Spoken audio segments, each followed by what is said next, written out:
To you live from our Auckland Park studios, this is Prime News on SABC 3. Here are the stories making headlines. He had some bit of complication related to breathing. The family of renowned actor Presley Chunay says he died of natural causes. The special leave arrangement will remain in place until the conclusion of the relevant investigations. Road Accident Fund CEO Letswalo has been placed on special leave with immediate effect. Trade, Industry and Competition Minister has named Sizekaya Holdings as the preferred bidder to operate the 4th National Lottery and Sports Pools license. Good evening and welcome to Prime News on 3. A pleasure it is to be in your company this evening as we update you with the latest news. I am Paulette now. But first, let's start with this.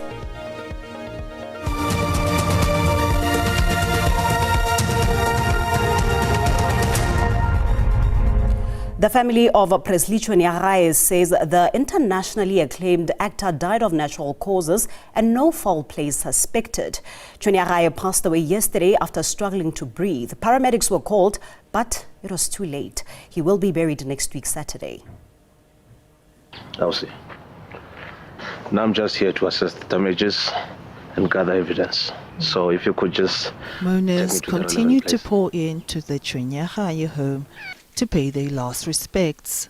2 memorial services will be held for the actor, one in Mahikeng next Tuesday and another in Pretoria next Thursday. Complication related to breathing, and then paramedics were called to come and attend the scene, but unfortunately he did not make it. He was a master of the craft. I mean, it's very rare you get somebody who's extremely good in theatre and again extremely good on television and in film. He had that gift. He gave of himself, his life to this industry. The first production he did was Jack in the Box, you know, and we knew then that this is a special talent. He was just amazing. What you see him doing now, where he's able to, he can improvise anytime, anywhere. They came from the West. He was not as jovial as you might think Cobrizi was. Sometimes he'll be very quiet before shoot, and sometimes you wouldn't think he's going to be able to do those things. But when the camera goes action, the talent and the magic comes alive. President. Tributes continue to pour in for the late Chunay. Well, it's not there. She left her office for a while, she got back and it was gone. Meanwhile, friends of the late Northwest-born actor remember him as a beacon of hope for the nation. Community members from Motlhabeng villages say his success shows that no dream is too far to reach and that his legacy will continue to inspire generations to come.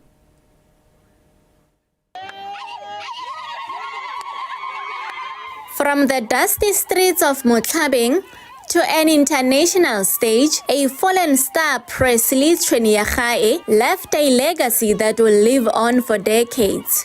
His friends from Letsatsing Secondary School say he was resolute about his dreams from a very young age and lived up to his word. When he arrived to the place, always said, today we're going to massive. Massive.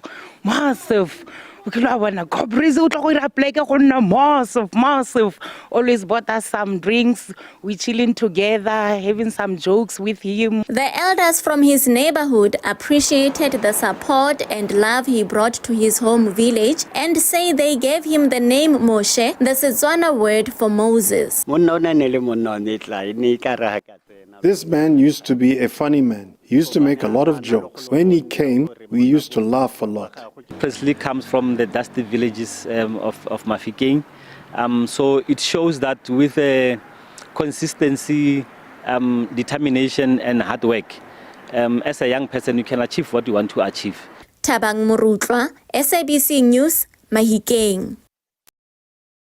The Road Accident Fund has placed its CEO, Collins Letsoalo, on special leave. This emerged during the appearance of the RAF before the Standing Committees on Public Accounts. The RAF board says it took the decision on the eve of their appearance before Scopa after Letsoalo refused to appear before the committee and also influenced other executives to do the same. The delegation from the Road Accident Fund appeared before Scopa following investigations conducted by the Special Investigating Unit. And the Deputy Minister of Transport dropped a bombshell. Decision is taken solely in the interest of good governance and is a precautionary step to facilitate ongoing investigative processes. It does not imply any prejudgment or adverse finding against the CEO. The special leave arrangement will remain in place until the conclusion of the relevant investigations by the Special Investigations Unit or such earlier date as the board may determine. The Transport Ministry says it fully supports the decision of the board to put Letsoalo on special leave with immediate effect. He will receive his full salary and benefits. The board has taken a decision that the board is attending Scopa because it has a duty to attend and account. And then the board is also instructing executives to attend. It's on record in our minutes.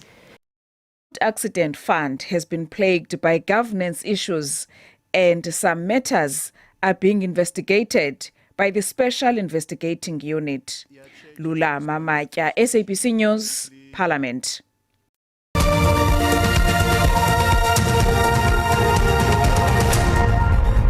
Welcome back. We continue with this. One of the bidders in the lottery license led by AfriRand Holdings, Umbulelo Consortium, says they're currently consulting with their lawyers following the decision to appoint a new operator. Trade, Industry and Competition Minister Pakstawu named Sizekaya Holdings as the preferred bidder for the lucrative national lottery license. Of conflicts of interest and political connections have long mired the process of appointing the fourth national lottery operator. But the Minister of Trade, Industry and Competition seems confident that the process was fair and just. In a statement, Pakstawu says he has received the report from the National Lotteries Commission regarding the satisfactory conclusion of negotiations with the preferred bidder for the fourth national lottery. He says he's looking forward to working with the new operator. The minister thanked the parties involved in the negotiations for completing their work in time. But there's been mixed views following the announcement of a new lotto operator. The economic freedom fighters condemned the appointment, saying it was made despite explicit warnings of conflicts of interest, political exposure and backdoor dealings. Sizekaya Holdings is contracted to be the lottery operator for the period of 8 years. Dawu announced the bidder while the bid process is a subject of litigation and a judgment of the High Court. The minister says he is seeking legal advice with a view of appealing against the judgment's findings and orders. The United Civil Society in Action says it is elated with the bidder. Congratulations from us as progressive and as leaders of progressive civil society in South Africa. We, however, will not exonerate the minister and the board from having messed up this process. In a statement, Dawu says the announcement ends a long and difficult process of evaluating 8 applications for the fourth license. Ituba has rejected this announcement, saying the decision undermines localization set out in the request for proposal. It says all its systems have been locally developed. Notando Makutulela, SABC News, Johannesburg. The decision to replace MK Party's parliamentary chief whip Mzwanele Manyi with immediate effect yesterday is motivated by strategic consideration regarding the party's direction rather than any wrongdoing on his part. This is according to the party's Secretary General Floyd Shivambu, who spoke exclusively to the SABC's political editor Mzwandile Mbeche in Johannesburg today. Transition that is still at the formative stages, there will always be strategic and tactical considerations as to the composition of its leadership collective. And not because someone who is in a position is doing wrong or has done wrong. Sometimes there are strategic considerations that are made in terms of who should play which role. And the leadership collective came to a decision that we should assign Tsikani Colin Makubele as the chief whip in the National Assembly. The lawyer for Kelly Smith, Jacqueline Apollos and Stefano van Ryan, the convicted killers and traffickers of 6-year-old Jocelyn Smith, have asked the court to refrain from them being sent to jail for life. Closing arguments concluded in the Western Cape High Court sitting in Saldanha on the West Coast following the reading of victim impact reports compiled by a court preparation officer. With mere hours remaining before Judge Erasmus decides the fate of the convicted kidnappers and human traffickers, their lawyers argued for lesser than life sentences, citing their personal and compelling circumstances. Kelly Smith's lawyer submitted that as a first offender, she has the ability to be rehabilitated to become a positive contributor to society. Prior to her arrest, accused number 3 resided in her own home in the Middle Post area. That home, which has recently, on the 2nd of May, been burnt down. She was employed as a domestic worker in the area of Middle Post and generated an income of approximately 2,000 Rand per month. She has no previous convictions or pending cases against her. Counsel for Stefano van Ryn submitted that his silence and denial of guilt should not be viewed as a lack of remorse, while Jacqueline Apollos' representative says his client was not party to the plan of selling Jocelyn and that he merely did what he was told to do.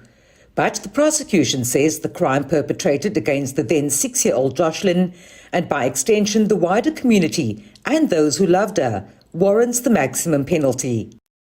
Today in court we hear and we see Miss Smith being very emotional and crying after having seen and heard all of these things. But I want to, with respect, my Lord, say that that is a little too late to cry now.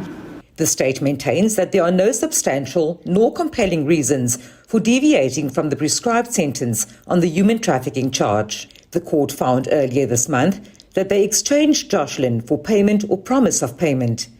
Jocelyn was last seen on the 19th of February last year. She has not yet been found.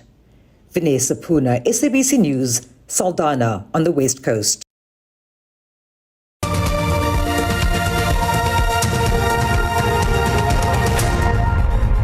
Thank you for staying with us. Now on to this. Johannesburg Finance MMC Margaret Arnolds has tabled a close to 90 billion rand budget for the 2025-2026 financial year in the Cities Council in Braamfontein. Arnolds says the city's budget will increase by 9.3% in this financial year, driven largely by increase in service charges relating to electricity, waste and sanitation, refuse removal and property rates. With South Africa hosting the G20 summit later this year, the city of Johannesburg is racing against time to address the urban decay in the inner city. Broken traffic lights, potholes, water and electricity supply problems due to aging infrastructure are just some of the concerns. In an effort to address these challenges, 47% of the city's budget has been set aside for water and electricity infrastructure maintenance. An expanded maintenance budget for water and electricity infrastructure, recognizing that prevention is more cost-effective than repairs. The Metro has set aside 3 billion rand over 3 years to upgrade 3 regions in the city, including the CBD. The money will go towards human settlement programs, roads and stormwater systems. Community safety has also received a significant allocation to assist in the fight against crime and by law enforcement.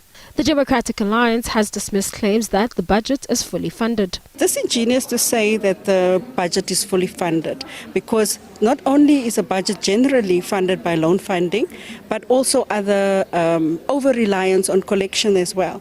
Arnold says through this budget, Johannesburg is reaffirming its place as a world-class African city.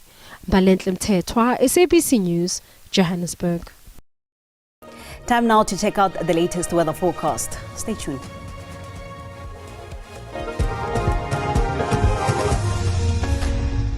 Thank you very much and a warm welcome to the weather desk. Take a look at our weather for tonight. Partly cloudy conditions expected over the northern parts of the country covering Limpopo. However, for the southwestern parts, will be partly cloudy over the Western Cape with isolated to a scattered chance of showers and thundershowers. They expected mainly over most parts of the southwestern areas of the province. Now, still remaining in the Western Cape for tomorrow, an isolated chance of rain and showers still expected, especially for the central as well as the western parts of the Western Cape. For the remainder of the country, fine conditions are expected with morning fog patches, especially along the escarpments of the Eastern Cape, which are expected to reduce some visibility over those areas. The South African Weather Service has issued damaging winds for the southwest coast. This is expected for tonight, which is expected to result in some navigation at sea to be difficult. For tomorrow, damaging winds and waves stretch all over to the south coast, which might result in some navigation at sea to remain difficult over those areas. Take a look at our overnight temperatures. Will be cold in Bloemfontein with a minimum of 8 in Kimberley. However, if you're in Pretoria, you can expect a minimum of 6 degrees. For the northeastern parts, quite warmer,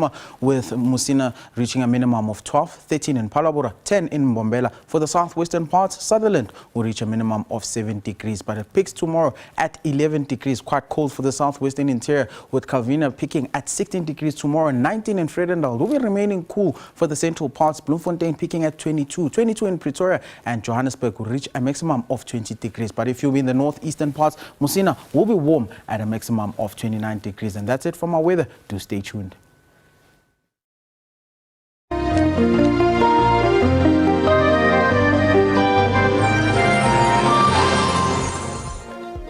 Well, that concludes our time together this evening. Much gratitude for joining us from myself and the team. Until next time, it's good night and God bless.